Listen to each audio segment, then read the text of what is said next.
The invasion of Ukraine didn't come out of the blue. The world has been increasingly engaged in a struggle between two systems of governance that are diametrically opposed to each other: open society and closed society. Let me define the difference as simply as I can. In an open society, the rule of the state is to protect the freedom of the individual. In a closed society, the role of the individual is to serve the rulers of the state.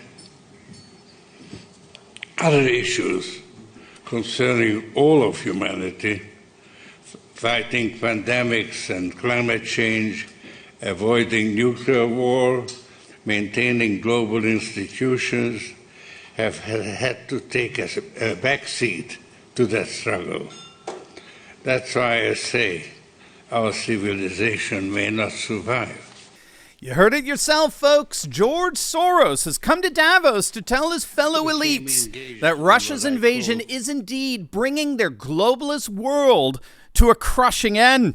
We're going to look at Soros' comments. We're going to see how this is not the first time he's said this. And stick with the very end of this video when I'll reveal why Soros' concerns are all too little too late. The globalist world has indeed come to an end. You are not going to want to miss this. Greetings, everyone. Dr. Steve with you. Great to be with you. As always, I am your daily fake news antidote. So come on into your Patriot Professor's Den, where I'm going to help you to think better so you can feel better in these crazy and turbulent times. So if you haven't already done so, you know what to do. Make sure to smack that bell and subscribe button. Before we begin, I am so excited to announce the upcoming release of Turley Talks Productions' first original documentary, The Return of the American Patriot, The Rise of Pennsylvania. The documentary is a deep dive into the grassroots patriot movement, specifically in Pennsylvania, that recently saw America First fighters like Doug Mastriano nominated for governor. This Friday, tomorrow, you're going to be able to catch the full trailer, but here's a sample. Here, the people are tired of being run over by the establishment. We're sick and tired of being lied to. COVID really brought that home to a lot of people. We have never done what we did this last time, and it should have never happened. You're going to absolutely love it, and I cannot wait for you to see it. So look out for this trailer tomorrow, Friday. All right, let's dive right in here. As you know, the dolts in Davos are meeting this week for the annual World Economic Forum meeting, and Lord Soros himself addressed the gathering the other day, and he gave what was, without question, a speech that simply could not be more dire. Soros' entire speech was centered on the theme that what he calls our civilization may not survive the Russian invasion of Ukraine. And make no mistake, when he says our civilization, he ain't talking about ours. He's talking about the civilization of globalists, right? What he calls, ironically, an open society. And I say ironically because open societies are engineered by a closed, cloistered, exclusive globalist elite like the ones meeting at Davos as we speak. But nevertheless, he believes that Russia as well as China are coming together to effectively crush permanently the globalist world order. He said, quote, and I'm going to read this for you because it takes him forever to say it. I mean, the guy's like 180 years old, all right? So, but quote, after the 9/11 attacks in 2001, the tide began to turn against open societies. Repressive regimes are now in the ascendant and open societies are under siege. Today, China and Russia present the greatest threat to open society. And he went on to say, quote, while the war rages, the fight against climate change has to take second place, yet the experts tell us that we have already fallen far behind and climate change is on the verge of becoming irreversible. That could be the end of our civilization. I find this prospect particularly frightening.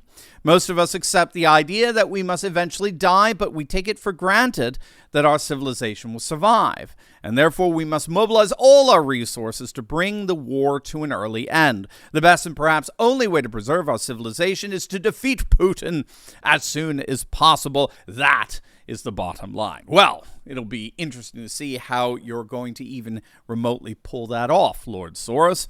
Now, this isn't the first time Soros has spoken this way. Back in 2020, he thought the pandemic could end his revered globalist civilization. And back in 2016, he saw Brexit as the beginning of the end for the globalist EU. So he's been sounding the alarm bell for quite some time.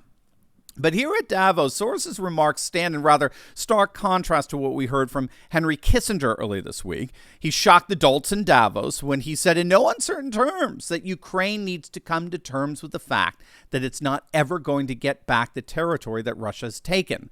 They need to accept that and make peace with Russia while ceding the territory that they've lost. And this is because, as far as Kissinger is concerned, any attempt to escalate this conflict the way the neocons and neolibs here in the States want to do by trying to push Russia out of these territories that they've conquered would no longer be about the freedom of Ukraine. It would be about a new war with Russia itself. And that changes everything because that officially becomes World War III. And so Kissinger said, look, there's just no way around this. The Russian military isn't retreating. They're not licking their wounds in humiliation defeat. Putin's inner circle is not rising up to take him out. The Russians aren't going anywhere, and any attempt to escalate this conflict based on a bunch of lies and fairy tales that we keep telling ourselves via Fox News is only going to end up starting a new war against a nuclear-armed Russia.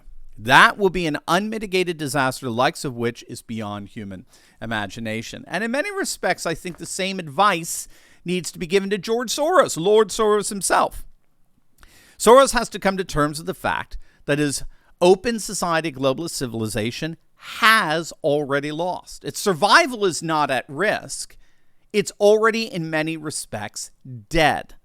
And the irony, as Alex and Alexander over at the Duran have pointed out, the irony in all this is that it died largely at the hands of globalism's most devoted proponents. The death of globalism was a consequence of the West's blitzkrieg of economic sanctions against Russia that served only to induce Russia to decouple itself economically from the Western globalist system. The ruble is stabilized after the Russian central bank raised interest rates to 20%. And since Russia has required all nations sanctioning them to pay for Russian exports in rubles, the ruble is fine.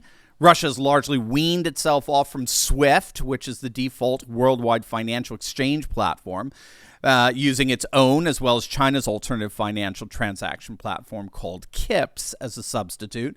When Visa and MasterCard announced that they would be sanctioning Russia, Russia's domestic Mir card, what's called the Ruski Mir, it's used all over the Russian world. It suddenly became very, very popular, especially as it got linked up to China's Visa and MasterCard substitute, which is known as the Union Pay system, which actually is substantially bigger than Visa and MasterCard. And we now know that Russian officials were already taking steps to disconnect their entire internet technologies from the World Wide Web. Deutsche Welle reported back in January 2018 that Russia was already moving towards the creation of a completely independent internet system, installing its own root servers within its own geographical and political spheres. So this all really raises the question, doesn't it? Was this a matter of Western powers expelling Russia, or was Russia expelling Western powers? Again, for me, this all points to the fact that Russia is actively building what scholars call a post-globalist civilization state, a relatively autonomous, self-governing, self-sustaining world that has officially emancipated itself from the neoliberal globalist order. China and India are following Russia in that civilizational pursuit, and they are together effectively bringing the globalist political and economic order to an end. Lord Soros' vision for the world has indeed come crashing down. And, thank God for that. And I'll tell you why. But first, if you like my shirt, my Klaus Schwab We Have Wage shirt, the specter behind the World Economic Forum, make sure to click on that link below and get your own by visiting our amazing merch store with the best designs in the world. It's a great way to both support this channel and spread patriot hope far and wide. Click on that link or go to store.turleytalks.com. That is store.turleytalks.com. Now, you may have caught at the beginning of this video Soros' definition of an open society, where he said that in an open society, the role of the state is to, quote, protect the freedom of the individual. Almost sounds like populism, doesn't it, right? The state is there to protect us, our liberties, our rights, our concerns, our values. But if you listen more closely, what Soros is actually saying there is that the role of the state is to protect the freedom of what scholars call the sovereign individual. That is an individual completely emancipated from any and all obligations apart from what he or she chooses for his or herself. Sorry if the binaries there offend you. So in other words, the sovereign individual in a so-called open society is completely emancipated from family obligations, from community fidelities, from faith traditions, from nation, culture, custom, tradition. All of these are now seen as oppressive barriers between the individual and his or her right to exercise autonomous control over their lives. That's why Soros is all about dismantling our society that is supposedly systemically racist by funding all of these radical state prosecutors who are letting criminals walk free. That's what protecting the individual is ironically all about. And note, too, again, another radical irony here. Who is making these decisions for the open society?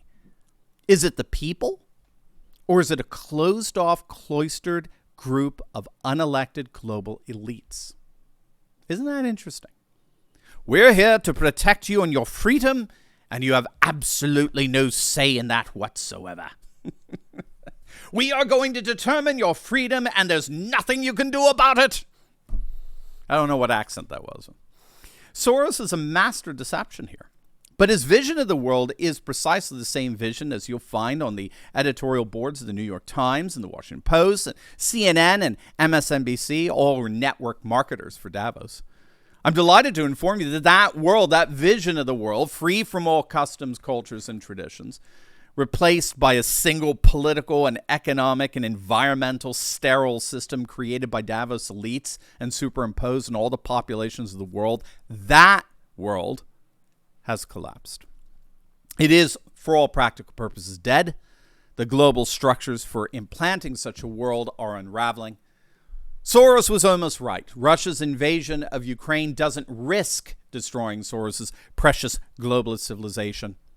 Russia's invasion of Ukraine already has. Now, before you go, you will definitely want to check out my latest video I just uploaded on support for BLM imploding as more and more of their financial corruption gets revealed. You are not going to want to miss it. So make sure to click on the link, and I'll see you over there. God bless.